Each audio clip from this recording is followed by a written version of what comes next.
Hello everyone, thank you very much for joining me today on my channel. देखो, market में चाहे ना कुछ भी चल रहा हो, पॉलिटिक्स हो, किसी भी चीज में हो, कोई भी एक दूसरे के बीच में लड़ रहा हो, हमेशा ना तुम्हारे को खोदते रहना चाहिए जब तक तुम्हारे को पैसा ना मिले, क्योंकि हर जगह पैसा तुम्हारे को मिलेगा ही मिलेगा।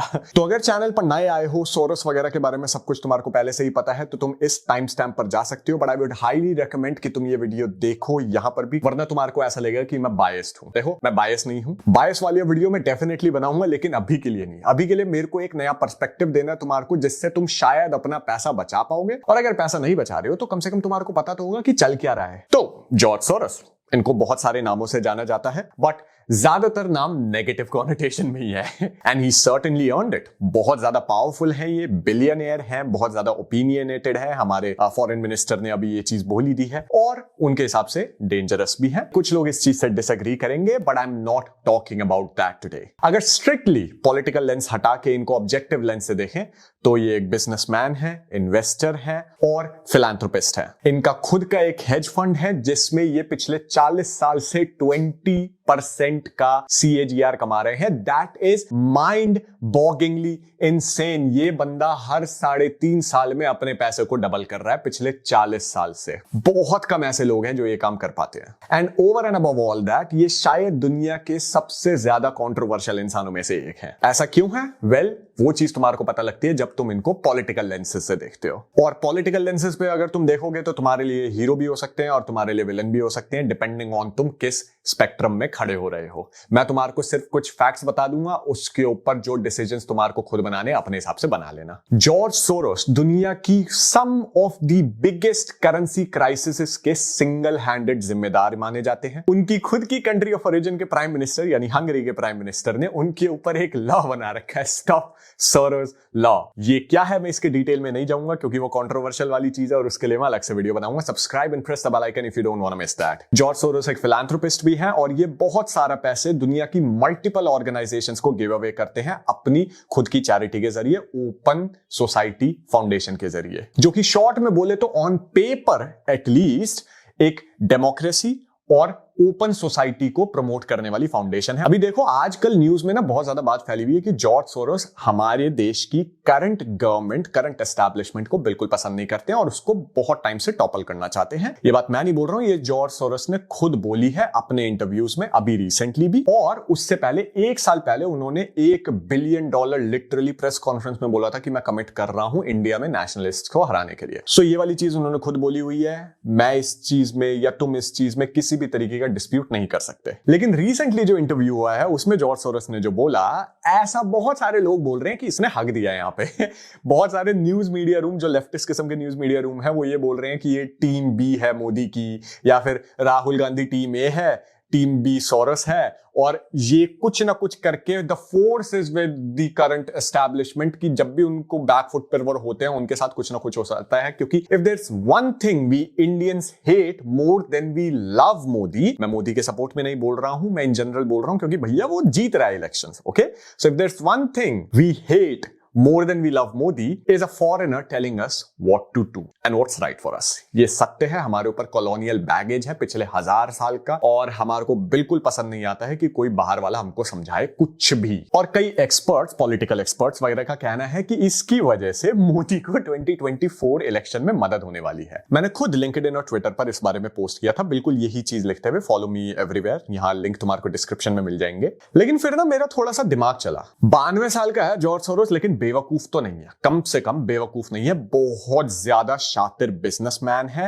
And as a businessman at least I respect him a lot. भैया पैसे के ऊपर चलता है। उसने खुद कई बार पहले इंटरव्यूज में, बहुत पहले के इंटरव्यूज में ये चीज बोली हुई है, जब लोगों ने पूछा था कि तुम्हारे को किसी चीज का गिल्ट है या नहीं है, तो ये बोलता, भैया देखो मेरे ऊपर 10,000 चीजों का इल्जाम लगाया जाता है, मैं उनमें से किसी भी रिस्पॉन्सिबिलिटी नहीं लेता हूं, मैं सिर्फ पैसे बनाने के लिए हूं। ये गवर्नमेंट गिराना, बनाना और ये सोशल चीजों पर काम करना, ये मेरा काम नहीं है। मैंने उस चीज के लिए अपनी खुद की चैरिटीज बना रखी हैं जो कि ये काम करती है। मैं ये काम नहीं करता हूं, मैं सिर्फ पैसा बनाता हूं। इस वाले पॉइंट को याद रखना, ये बहुत इंपॉर्टेंट है इस पूरे के पूरे खेल में, क्योंकि इसने पूरा का पूरा जो माजरा बोला है ना 92 साल की उम्र में इतने शातिर आदमी ने, ये ऐसे ही मुंह पर किसी रिपोर्टर के ऊपर नहीं हक दिया है इसने पेज से पढ़कर बोला है कि ये चीज मैं करना चाहता हूं और ये चीज हो रही है और ऐसे हो रही है, जानबूझ के बोला गया है ये। और जॉर्ज सोरोस का जो प्लान है अगर वो सक्सेसफुल होता है तो रूलिंग गवर्नमेंट को टॉपल करना सिर्फ चेरी ऑन द केक होगा। असली चीज पैसा है, पूरा का पूरा केक जो है वो पैसा है। वो कैसे है? Adani. There you go. That's where Adani enters into this whole fight. Okay? Hindenburg Research, जिन्होंने अभी कुछ दिनों पहले अडानी के ऊपर पूरा का पूरा शॉट किया है, उनकी कंपनी रिलेटेड चीजों को एक्सपोजे किया है, वगैरह वगैरह जो भी कुछ किया है। अब तुम अडानी के साथ हो या खिलाफ हो, मैं उस चीज पर डिस्कस नहीं कर रहा हूं। तुम दोनों चीजों पर हो सकते हो और फिर भी तुम्हारे को ये पर्सपेक्टिव समझ आ जाएगा। मैं अपना बता देता हूं, as a businessman at least I respect Adani a lot. भाई वो उस इंडस्ट्री में घुस के रेवोल्यूशन ला रहा है जिस इंडस्ट्री में इंडिया का कोई भी बिजनेस नहीं घुसना चाहता। इंफ्रास्ट्रक्चर, कम कंपनीज हैं इंडिया में जो इंफ्रास्ट्रक्चर में है और Adani is one of the biggest. हमारे इंफ्रास्ट्रक्चर रिलेटेड प्लान्स बहुत हद तक इन्हीं कंपनीज पर बेस्ड है and in that particular case I respect him a lot. He is a businessman for our country, really respect for that. But चाहे तुम कुछ भी बोलो, शेडी तो था मामला ठीक है, बहुत सारा लोन था। और शेडी मैं अब किस लिए बोल रहा हूं, by the way full disclosure, मैंने जब बहुत ज्यादा नीचे गए थे अडानी के स्टॉक्स तो Adani enterprise, Adani ports, Adani power भी और अब कुछ दिनों पहले अडानी ग्रीन भी खरीदा है। लेकिन इस चीज का यहां पर जो मैं बात करने वाला हूं उससे बिल्कुल भी कोई रिलेशन नहीं है। क्योंकि अगर तुम लोगों को याद ना हो तो जॉर्ज सोरोस भी एक शॉर्ट सेलर ही है। ओके, तो मैं 100% बोल रहा हूं, हिंडनबर्ग रिसर्च का one of the secret client ये बंदा भी है। दुनिया का one of the biggest short seller है भाई, ये उनका क्लाइंट ना हो ऐसा हो ही नहीं सकता। और जैसा मैंने बताया, Hindenburg activist short group. Okay, अब इससे आगे मेरे को बताने की जरूरत नहीं होनी चाहिए तो ये जो प्रेस कॉन्फ्रेंस हुई है ना, इसकी टाइमिंग लेजिटिमेटली इंटरनेशनल तगड़ी है मतलब दाद देनी पड़ेगी भाई मेरे को इंसान की। You should respect your enemies, right? खतरनाक इंसान है ये। तो हिंडनबर्ग रिपोर्ट ने जब अडानी को शॉर्ट किया तो इनके प्राइसेस बहुत ज्यादा नीचे गए। अब धीरे धीरे करके, जैसा मैंने बताया, मैं प्रॉफिट में हूं, यानी प्राइसेस बढ़ने लगे हैं। अब एक्चुअली राउंड 2 आ रहा है। This is what Soros is doing. अभी अभी हिंडनबर्ग रिपोर्ट ने कुछ दिनों पहले, अभी शायद कल परसों में ही एक ट्वीट किया है जिसमें उन्होंने ये लिखा है कि अडानी के बड़े भाई, उनकी सिंगापुर में एक फंड है, उस फंड ने ज्यादातर अडानी स्टॉक्स को खरीद रखा है, अडानी पावर वगैरह को, और वो सारे के सारे स्टॉक्स रशिया के किसी बैंक में प्लेस्ड हैं। अब मैं तुम्हारे को बड़े प्यार से समझाता हूं, शांति से समझ लेना इस चीज को। जब तुम कोई भी कंपनी को पब्लिक ले जाते हो तो प्रमोटर जो होता है, यानी कि जो मेन बंदे होते हैं, उनके पास सिर्फ 75% कंपनी रह सकती है, बाकी की 25% पब्लिक मर जाएगी और मतलब मार्केट में रहेगी, ऐसा होता है। अडानी ने क्या किया है कि अडानी की कुछ ऑफशोर कंपनीज हैं, ऐसा एलिजेड है, मैं नहीं बोल रहा हूं, ऐसा एलिजेड है कि अडानी की कुछ ऑफशोर कंपनीज हैं और उन कंपनीज ने जो 25% का स्टॉक होता है उसको खरीद रखा है। अडानी ये बोल रहा है कि ये बाहर की कंपनीज हैं, इनका मेरे से कोई लेना देना नहीं है, वगैरह वगैरह, बिल्कुल सही बात है।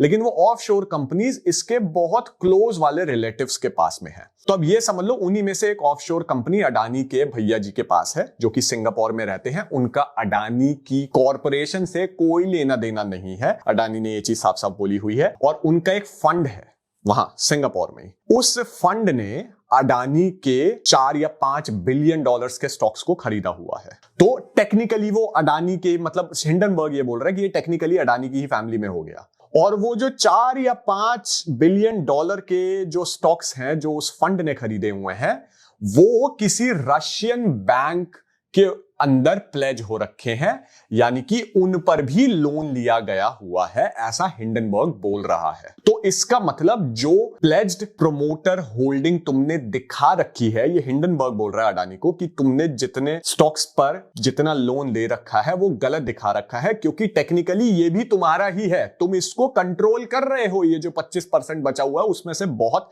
हेल्दी वाले हिस्से को तुम कंट्रोल कर रहे हो, उस पर भी तुमने लोन ले रखा है और तुम पब्लिक का काट रहे हो बेसिकली। हाँ, ये हिंडनबर्ग बोल रहा है। जैसे ही ये ट्वीट आता है उसी के साथ में जॉर्ज सोरोस आता है, मोदी और अडानी का नाम ले लेता है, जबकि मोदी के तो अंबानी के साथ भी उतने ही अच्छे रिलेशंस हैं, लेकिन अडानी पर क्यों है? क्योंकि अडानी पर शॉर्ट किया हुआ है।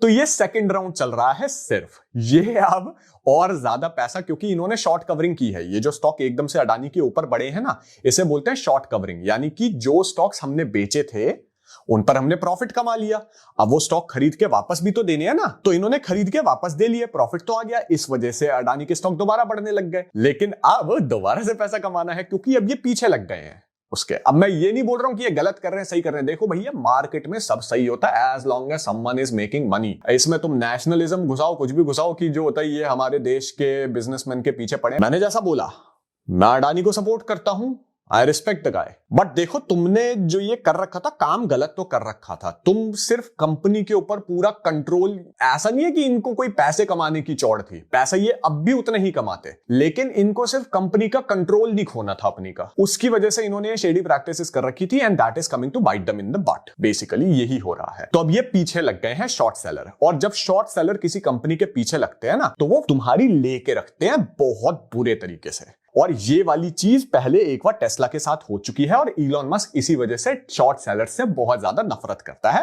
अभी ये अडानी की बारी चल रही है। तो अडानी अभी रिसेंटली कोर्ट में गए हैं, यूएस के ही कोर्ट में गए हैं, बहुत बड़ी लॉ फर्म को भी उन्होंने हायर किया है, और ये बहुत ज्यादा कोर्ट कचहरी का मामला बनने वाला है। अब मेरा इस वीडियो को बनाने का क्या पर्पस है? मेरा इस वीडियो को बनाने का पर्पस ये है कि ये वाली चीज मोदी गवर्नमेंट या गवर्नमेंट को टॉपल करने से रिलेटेड है ही नहीं। जॉर्ज सोरोस ने क्या बोला? मेरा काम पैसा बनाना है, मैं सिर्फ पैसा बनाने में इंटरेस्टेड हूं। सो उसका मेन मोटिवेशन सिर्फ पैसा है, गवर्नमेंट से उसको कोई लेना देना भी नहीं है, वो तो सिर्फ चेरी ऑन टॉप होगी। वो इस गवर्नमेंट को इसलिए पसंद नहीं करता क्योंकि ये गवर्नमेंट उसको पैसा नहीं बनाने दे रही है। As simple as that. तुम्हारे अलग रीजंस हो सकते हैं इस गवर्नमेंट को पसंद ना करने के, that is okay as well, That is okay as well. I'm not commenting on that. But मैं उसकी मोटिवेशन बता रहा हूं तुम्हारे को। तो ये सारा का सारा खेल सिर्फ और सिर्फ पैसे का है। वो पैसा कमाना चाहते हैं, वो भी पैसा कमाना चाहता है। ये बाहर के लोग हैं, ये हमारा वाला है, ये भी कम नहीं है, ये भी दूध का धुला नहीं है। सारे के सारे एक ही थाली के चट्टे बट्टे हैं। अब ये चीज पता होने के बाद तुम पैसा कैसे कमाओ? बहुत सिंपल सा है। अडानी के स्टॉक से अगर तुम्हारा रिस्क एपेटाइट बहुत ही ज्यादा खतरनाक नहीं है तो दूर रहो। ओके, अगर तुम्हारे को सेफली खेलना है तो मैंने अभी एक पिछली वीडियो बनाई थी, वो वाली वीडियो जाकर देखो, तुम बहुत अच्छा रिटर्न कमाओगे। मार्केट के बारे में जानो। जब भी कहीं पर भी, खासकर इतने बड़े लेवल पर कभी भी लड़ाई हो रही हो किसी भी तरीके की, पॉलिटिक्स में कहीं पर भी, खासकर पॉलिटिक्स में, दिमाग पर काबू रखा करो और पैसा ढूंढने की कोशिश किया करो। मैं तुम्हारे को एक और एग्जांपल देता हूं, और आई होप कि तुम यहां तक वीडियो में रुके हुए हो। तुम्हें याद है इंडिया में जब सेंट्रल विस्टा प्रोजेक्ट चल रहा था एकदम से, और अगेन मैं करंट रूलिंग गवर्नमेंट की या ऑपोजिशन का किसी का भी सपोर्ट नहीं कर रहा हूं, मैं सिर्फ तुम्हारे को फैक्ट्स बता रहा हूं। ओके, सेंट्रल विस्टा जब बन रहा था कोविड के दौरान, तो एकदम से सारी की सारी ओपोजिशन चढ़ गई थी कि सेंट्रल विस्टा बना रहे हो, इसमें पैसा खर्च कर रहे हो, लोग मर रहे हैं, ये वो। जबकि प्लीज इस चीज को ध्यान से सोचो, प्रॉब्लम उस समय पैसे की थी ही नहीं, प्रॉब्लम ऑक्सीजन की भी नहीं थी। प्रॉब्लम ये थी कि हमारे पास वो इंफ्रास्ट्रक्चर नहीं था जो कि हम यूज कर सके ऑक्सीजन को ट्रैवल करने के लिए, दूसरी जगहों पर भेजने के लिए। ओके, मुझे पता है बहुत लोगों की जाने गई थी उस चीज में, मैं इस चीज में बिल्कुल भी नॉन सीरियस नहीं हूं, and I really I am sorry for the people who lost their loved ones. But I just want to tell you कि ये politicians सिर्फ और सिर्फ उस emotion का फायदा उठाते हैं। कैसे उठाते हैं? तुम्हें पता है सारे के सारे बिजनेसमैन, सब की सब politicians को पैसे देते हैं, सारे के सारे देते हैं।